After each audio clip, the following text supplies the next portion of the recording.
Good evening, everyone. It's 1 minute after 5 according to my clock. So let me call to order this pre-commission meeting of the Macon Bibb County Commission for Tuesday, November the 3rd, Election Day. For those of you listening who haven't voted, you've got 2 hours still to get to the polls and vote. So use your time wisely.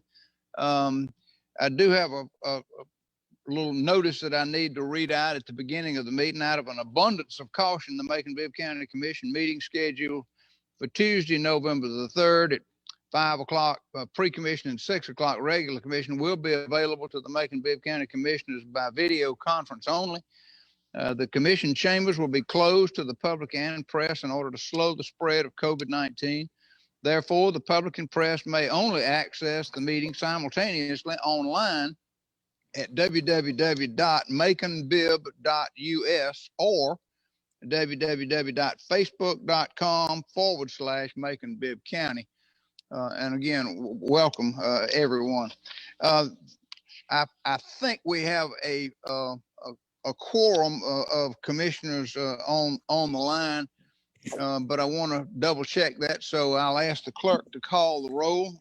And as she does, would you please unmute yourself and give us a verbal response? Please, Madam Clerk, would you call the roll for us? Yes, sir. Commissioner Allen. Here. Commissioner Bibbins. Commissioner Jones. Commissioner Lucas. Commissioner Shepard. He's here. He just got in. Yeah, I see him. Schlesinger. Here. Commissioner Tillman. Here. Commissioner Watkins. Here. And Commissioner Wynn. Here. Good. We do have a quorum. First order of business, please. I do need to add a time-sensitive matter to new business in this pre-commission meeting. It is a construction contract for an extension to the Okmulgee Heritage Trail Boardwalk in Riverside Cemetery, funds that have to be spent before the end of the year. Can I get a motion to add that to our agenda for discussion in this pre-commission? So got a motion by Allen, second by Schlesinger. All in favor of adding it to the agenda, please signify by saying aye. aye. Anyone opposed, say no. Good. Okay. Thank you very much for that. We'll get to that in a few minutes, but first, let's get an update on the governor's most recent order for the COVID-19 by calling on Michael McNeil. Michael? Thank you, Mayor. Governor Kemp issued 2 new executive orders on Friday, October 30th. The first one extends the statewide public health emergency through December 9th of 2020. And as a reminder, that's the provision that allows us under the Open Meetings Act to continue to meet remotely. And so we have under the state emergency authority to continue to meet by Zoom through at least December 9th. The second order was his 10th Empowering a Healthy Georgia order. That took effect on November 1st and will continue in force through November 15th. There was one minor substantive change made. It adds that if you are a counselor or marriage and family therapist or social worker, and you have a client that you've been counseling that lived out of Georgia and they've moved into Georgia, you can now get a temporary license through the state to do remote mental health services through something like Zoom for your former clients that have moved into the state of Georgia without having to get a full Georgia license. There was also some language that was added to the government section of the executive order. It didn't make any substantive changes, but it was added as a reminder to say that all of this COVID stuff that's going on does not relieve counties of their duties to do public auctions for things like tax foreclosures, levies through the civil process of the court system to enforce judgment liens and things like that. So those auctions that are conducted by either the coroner, the sheriff, or the tax commissioner are still as they ever were, but the new executive order adds a paragraph to go out of its way to point that fact out. Mr. Mayor? Any commissioner have a question of Michael about either of the two orders issued by Governor Kemp? If not, we'll move on. I'm hoping Spencer Hawkins will join us momentarily. Spencer, are you there? Can you give us an update on our COVID numbers, please, sir? Yes, happy to do that. And thankfully, we are starting to see a downward trend in our numbers. Unfortunately, it's not as quickly as the rise, but still, it's a downward trend and we'll take it. And the biggest thing that we're talking about and trying to get across to everybody is, we're coming into the holiday season. Hopefully we didn't get a bump from Halloween, Thanksgiving, the winter holidays, Christmas, Hanukkah, all those family celebrations need to be kept to a minimum. It's very important that we continue to socially distance, wear a mask, avoid mass gatherings, and ensure that if we have COVID symptoms, we're staying away from folks, we're getting tested. If you do go and get the rapid test, the rapid antigen test, which is the one where they either swab the inside of your mouth or the very tip of your nose, if it comes back as a positive, the health department is asking everyone that comes back with a presumptive positive on the rapid test to go back and get the PCR test, which is the one where they do the swab all the way back in your sinus cavity. That's the more reliable confirmatory test for COVID-19. And so with that, like I said, the numbers are going down. That's good to see, but we need to continue to keep this up. The CDC and public health and everybody, we're all very, very worried about these holiday seasons and trying to make sure that we're staying apart. Excellent. And can you say a word or two about our regular influenza vaccine and the public health department and making that available to commissioners? Yes, sir. Macon Bibb County government is partnering with the Macon Bibb County Health Department to offer a drive-through flu clinic for all of our employees, including the commissioners. We had a form that was sent out last week. We're asking everybody who's interested in getting the flu vaccine to fill that form out and return it to your department director or to HR. We'll get those forms processed by the health department. And then on November 10th or November the 12th, you can drive to the health department over on Emory Highway. You don't even have to get out of your car. You can drive through and get your flu shot right there. And it is 100% free for Macon Bibb County employees. And so we're really encouraging that because we want everyone to get the flu shot because we do know that flu does put some folks in the hospital. And with COVID also here, we want to leave as much room as possible in the hospitals for those COVID patients so they can be taken care of and that you can stay healthy and not get the flu. Very good. Any commissioner have a question or comment of Spencer Hawkins about COVID numbers, et cetera? Yeah, I'd like to ask him about that form he just said that was sent out. Should it be coming to us through the mail or how do we get that?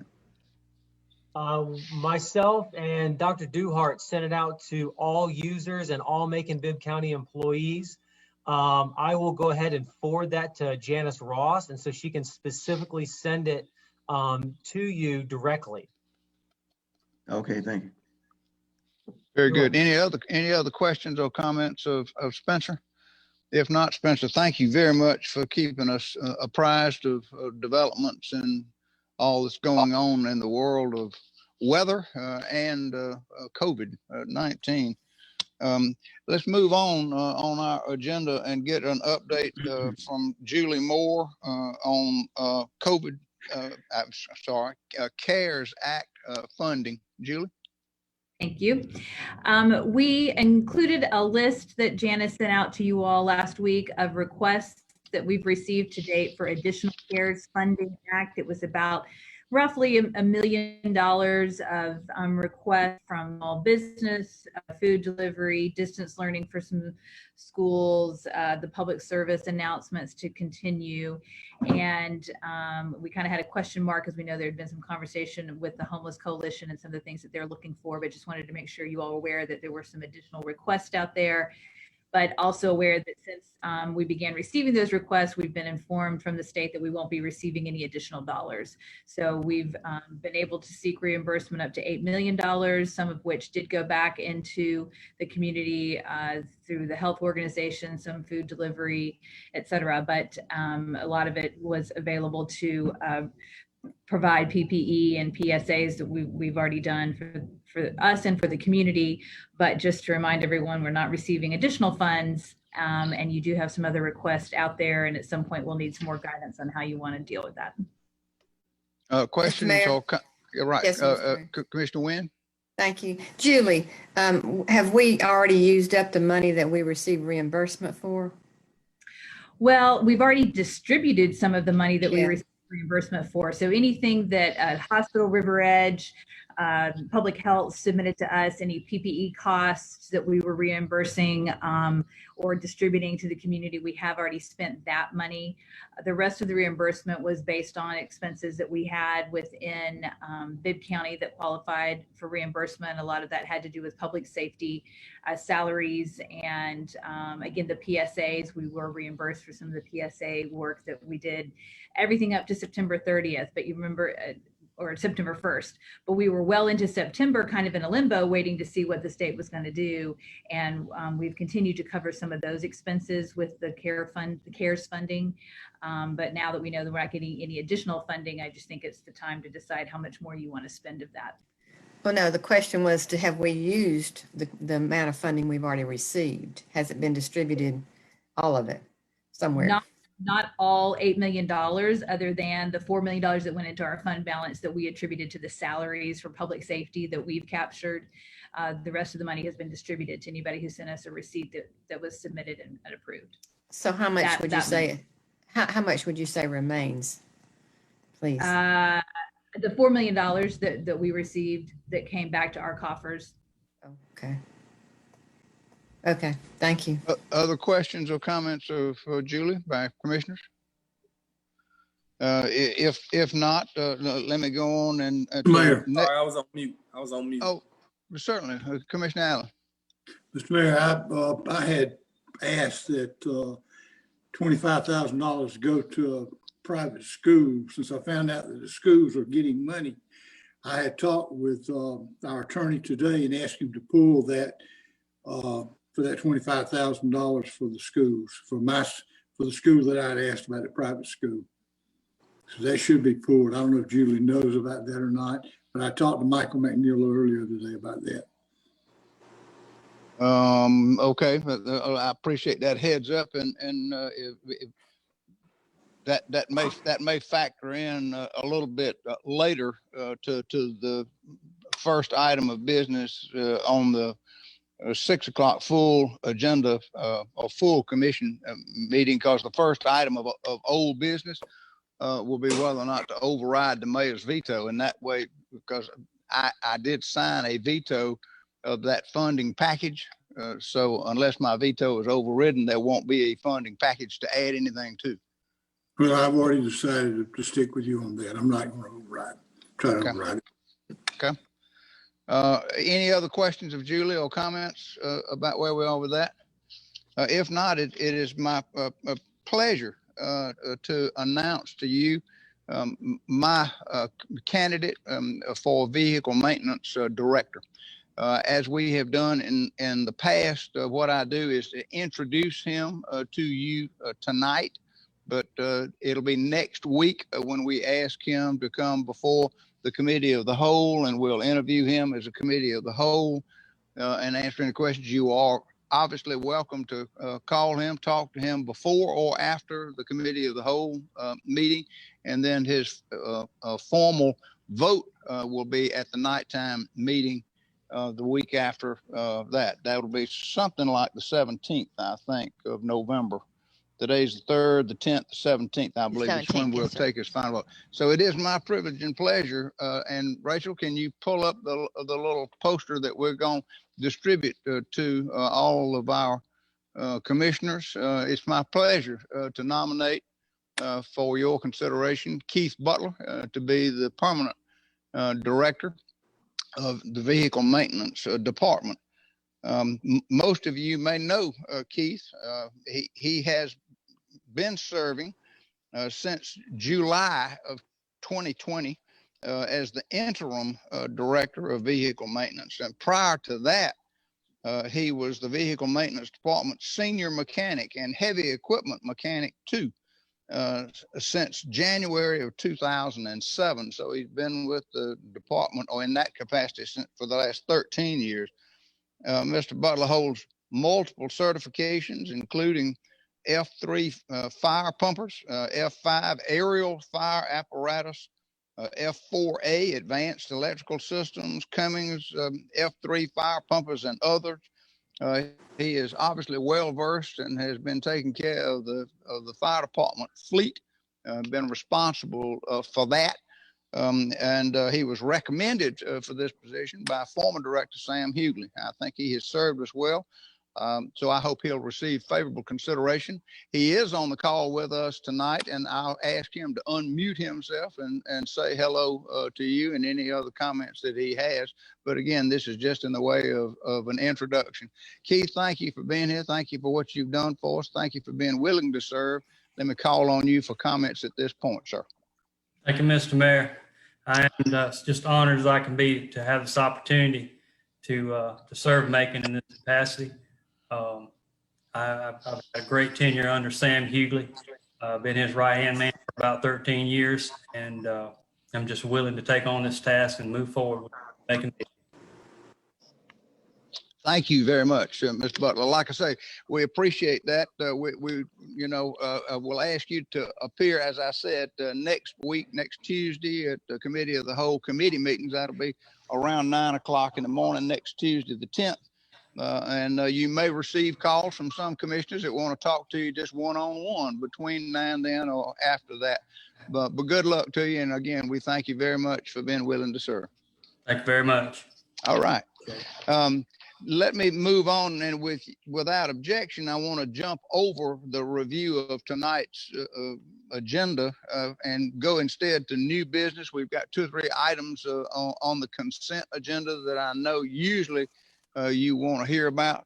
So we'll see if we can't go over those right quick. And then this one item that we've added to the agenda tonight, which is this construction contract. So unless there's objection, let me just say we've got 3 new alcohol license applications. All 3 of them are prompted or precipitated, I guess would be a better word, precipitated by a change of ownership. So they're all existing locations. The first one is a Jet food store, which is at 4765 Riverside Drive. A Jet food store. It is a change of ownership. It's an existing convenience store with fuel sales and alcohol to go, already permitted. It is for beer and wine at that location. The second application is a Jet food store on Sherling Drive, 610 Sherling Drive, being sold to a separate person. It's also a change of ownership. Again, it's an existing convenience store with fuel sales and alcohol to go, beer and wine. So that's their application this time. The final new license application is also a change of ownership. It is an existing location, and it's the existing package store with liquor, beer, and wine packaged to go. It is by Promucom 2020 LLC, doing business as Silly Willy, located at 4095 Pinona Avenue in Macon for that. And I understand that that's at the intersection of Rocky Creek Road and Pinona. But it's an existing location of a package store, change of ownership there. The only other item is the Southern Star LLC, which we had a discussion about last Tuesday at Committee of the Whole. This is to add the liquor mixed drinks for the Amstar 16 location. We did have a motion there of the Committee of the Whole to issue that license, so it will be on the agenda for tonight. But the other 3 They all have, as you might imagine, they all have the sheriff's certification of the satisfactory background check, the certification from the business development services that the applicable fees for the alcoholic beverages to be sold have been tendered and paid, a certification from P&Z that the zoning is correct for the location, as you might imagine, for an existing location, and the measurement form again, as well as the ad that ran in the paper. Any questions or comments? If not, can I get a motion to add these to the consent agenda for our 6 o'clock meeting? So moved. Moved. Got a motion by Schlesinger, second by Wynn to issue these 3 licenses. Further conversation, further discussion? No, just the Amstar is gonna be by itself. Yeah, Amstar's already going to be on there, so it's going to be on there. But we had some discussion about that last Tuesday. But if you've got any additional questions or comments, Commissioner Bivens, be more than happy. It's not included in these 3. No, it's not included in these 3.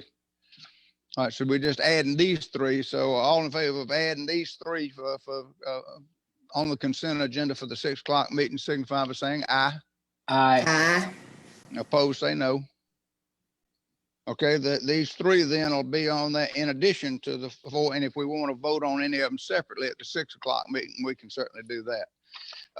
The other item of new business, and we are making good progress here, I'm pleased to say, is this is a construction contract with Garbutt Construction to build an extension of the boardwalk for the Okmulgee Heritage Trail located in the Riverside Cemetery.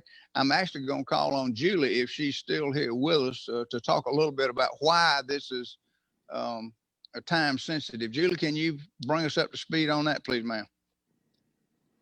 I can. I think you may be able to see some pictures of this boardwalk that is going to be extended with a grant that we received from DNR last year. And the original amount was roughly $100,000. And the first time we bid it out, it was well over that. So they had to go back to the drawing board and really redesign some of what was going to happen there. And it's gone out to bid again. DNR gave us an extension last year, in part because some of the challenges had to do with the construction that was happening near 7516, but they will not extend it again for us. So we have to spend this money by December 31st of this year. And so we put it back out to bid. We had 1 bidder, and we're hoping to get approval so that we get started, because we did receive clarification today from the Federal Highway that the work has to be completed by December 31st. So they won't pay for anything that happens after that. So we'd like to utilize it the best we can. And Michelle can give you the specifics, but I think it was somewhere in the $81,000 range. And again, funded by DNR. Any of the match was covered by in-kind. So we're hoping that we can get this approved to go ahead and get the contract issued, and hopefully they can get all the work done before December 31st. Questions or comments? The only thing I can add to that is it's the same contractor, Garbutt Construction out of Dublin, that bid on it the first time, but we couldn't afford it because it was several times the grant amount. We didn't have any additional money to add to it. So it was value engineered, and I want to say a word of thanks to Chris Sheridan for coming up with a way to value engineer and reduce the scope of the project and to bring it down so that it actually, the reduced project can be built for less than the $100,000 grant. And so as an add alt, I think they were going to spend some of the money left over to replace some of the boardwalk, the existing boards that have rotted and need replacing. So they'll end up using the full grant, but like I say, they get the extension across the creek and get it over to the other side where it'll connect. So thanks to Chris Sheridan and to Garbutt Construction for working on us with this. Other questions or comments? If not, can I get a motion to approve this resolution? So moved. Got a motion by Wynn, second by Schlesinger. Further discussion? Hearing none, all in favor of the resolution signify by saying aye. Aye. Opposed, say no. The ayes have it. That'll be on our agenda tonight as the last item under old business for final approval. Since we do have a little bit of time left in our pre-commission meeting, let me run over real quick the agenda for tonight. Commissioner Jones, he has indicated that he'll be calling in around 5:30 and is prepared to give us our invocation to start the 6 o'clock meeting.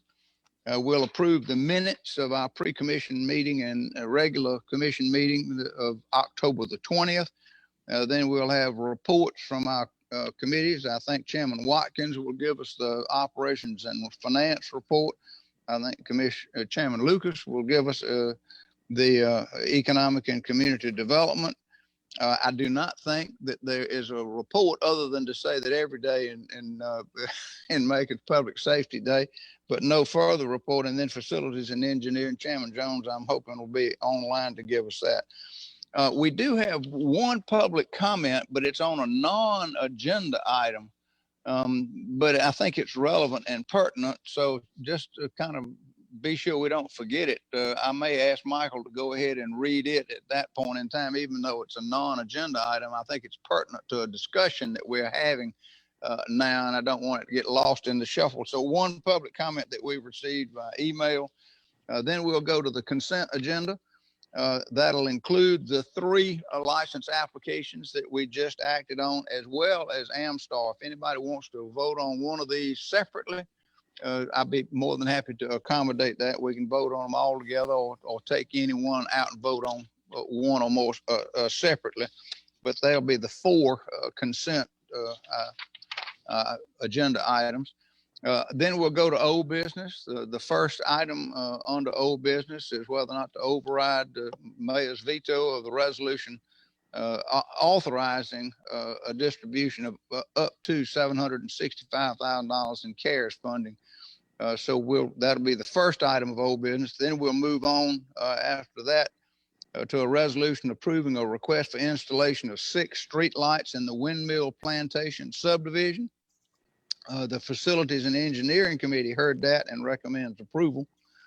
Item C is an appointment to the Community Enhancement Authority. It's Waldron Hiley, also known as Walt Hiley, to the Board of Trustees for the Macon Bibb County Community Enhancement Authority. Economic and Community Development Committee recommends approval there. We'll go then to item D. Item D is a resolution that was sponsored, or that is sponsored, I think, by Commissioner Lucas about recognizing or making November 2020 as a Native American Heritage Month. And she's made a request that we read that in its entirety. So the clerk will read that in its entirety and we'll vote on it. But were we able to find anyone? We were not. We contacted Brian Adams, and he was going to try to get somebody from Muskogee Creek Nation to zoom in, but we were not able to get that arranged. So we'll send a copy of the proclamation to the Muskogee Creek Nation, to their chief, and I think it's still Chief Floyd, but I'll double check that and send that. But we'll read it in its entirety, Commissioner Lucas, tonight. And then we'll go to item E, ordinance to authorize budget transfers in the amount of $23,810 within the Public Defender's Office. Operations and Finance Committee heard that and recommends approval. Item F is an ordinance to authorize a supplemental budget appropriation from fund balance to the Tax Assessor's Office for $21,300 to provide for travel and hotel expenses associated with in-person professional training requirements. Operations and Finance Committee heard that and recommends approval. Then we'll go to item G, a resolution authorizing the acceptance of a Criminal Justice Coordinating Council Victims of Crime Act, VOCA grant, with local match fund requirements having been waived for this grant cycle to the Bibb County Solicitor General's Office. That's in the amount of $165,711. Operations and Finance Committee heard that, recommends approval. Then we'll go to item H, the resolution authorizing another VOCA grant, this one for $72,962 with the local match having been waived for this grant cycle to the Macon Judicial Circuit District Attorney's Office. The Operations and Finance Committee heard that and recommends approval. Item I is a resolution authorizing the mayor to execute an agreement with Newtown Macon Incorporated to allow Newtown employees to receive the same health, dental, vision, and life insurance benefits as those offered to Macon Bibb County, assuming they pay for the premium and a 10% surcharge to cover administrative costs. Operations and Finance Committee recommends approval there. Item J is next. That's a resolution authorizing the mayor to execute a professional services agreement with WMA Planners and Designers doing business as WM2A Architects in the amount of $8,000 for completion of the architectural design of North Macon Park project. Operations and Finance Committee heard that and recommends approval. There was a companion resolution authorizing a contract with WM2A again, this to pay for final design plans for Mattie Hubbard Jones playground project. Operations and Finance Committee recommends approval there. That's for $1,900. Item L is a resolution authorizing the mayor to approve a professional services agreement with Geiger Lynch McBain Campbell Engineers to provide for engineering design services for rigging upgrades at the Macon Coliseum, amount of $25,800 to be paid out of SPLOST funds, 2018 SPLOST funds. Operations and Finance Committee heard that and recommends approval. Then item M is the last item of old business, and that's the contract we just talked about with CE Garbett Construction in the amount of $81,486 for installation of a pedestrian bridge on the boardwalk, part of the Okmulgee Heritage Trail. So Committee of the Whole recommends approval there. There are only a few items of new business that I will read in their entirety. When we get to that part of the agenda, there looks like about 7 or 8 or 9 items that have actually come down thus far. But as always, I caution you to check your agenda on Friday afternoon. So we're making record time here. It's about 5:35 by my clock, and I think we're at the end of our agenda for the pre-commission. Dr. Moffitt is waiting to tell us something. Let me call on Dr. Moffitt. What did I miss, Dr. Moffitt? I apologize. I may have stepped out. The update on Bass Road. Oh, yes. I meant to do that early on, for Pete's sake. And buckle your seatbelts, y'all. You're just not going to believe what's happened to us now. Dr. Moffitt. The engineer is working getting the contractor there, but in starting the work, we were notified that we had to get a permit from the railroad. That permit process, getting it from the railroad, is at a minimum 30 days. So we are trying to make the appropriate calls to try to get that waived, but we're trying to work through the process of getting that permit from the railroads so we can get started on the work. What you find on Jeffersonville Road? I'm sorry. Yeah, you had to. Let me call on Commissioner Lucas first, and then go to Commissioner Wynn. Commissioner Lucas. Thank you. The Jeffersonville Road, that discussion came up as well. It's awfully dark, and there have been some near misses out there. Okay. In talking with the engineer, he was going to follow up with GDOT. I will get an answer to that. He has not forwarded information back to me, but I'm emailing him now to find out what they were doing about getting the security lights up through Jeffersonville Road. Okay. You say you're going to email him now? Yes, ma'am. Okay. Thank you. Commissioner Wynn? Yes, sir. Thank you. Keith, Dr. Moffitt, on back to Bass Road, supposedly there were lights put up on both sides of the bridge, but I went over it yesterday and I don't remember lights. What I'm thinking about are these stop signs I've seen, and it's not going to be a stop sign, but they're lit up around the edge of them. I've seen these stop signs, but I was hoping we'd have some kind of sign like that asking the traffic to slow down, but something brighter and bigger on either side. I don't remember seeing lights on. Well, I did drive it today, and there are